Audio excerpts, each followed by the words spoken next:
4-year-old child became the first person to die of bird flu in Egypt in the new year. The death toll is now 13, following the dozen victims of the virus in 2014. Despite criticism of the country's health services, CCTV's Adel Mahrouky reports the government says its death rate is lower than many other countries.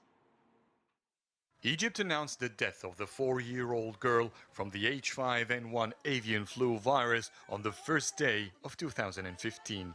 Since then, 3 new cases have been discovered and people are receiving treatment. The problem for the avian flu in Egypt, it's the bad handling of people dealing directly with birds. There is no place all over the planet Earth that a child less than 1 year age has avian flu. This only happens in Egypt, and that's because the bad handling of the people who raise or they have avians in their houses. Many have been blaming Egypt's poor health care for the death, but the government says it's doing better than most countries.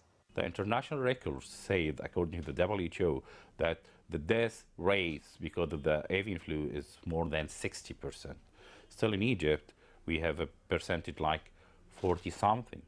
So we still have the lower death rate percentages all over the world. Last year, 29 cases of avian flu were found, of which 12 died, 4 are still hospitalized, and 13 others have been completely cured.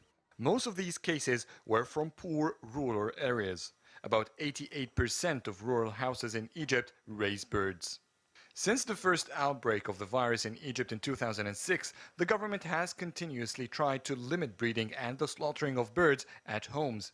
But up until now, the process remains out of control, with no financial resources for health inspections at all houses.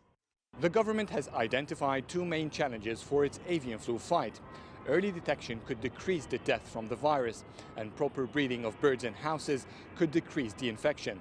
So it decided to create awareness campaigns in rural areas and have supplied its local clinics with antiviral medication. Adel, Mahrouky, CCTV, Cairo.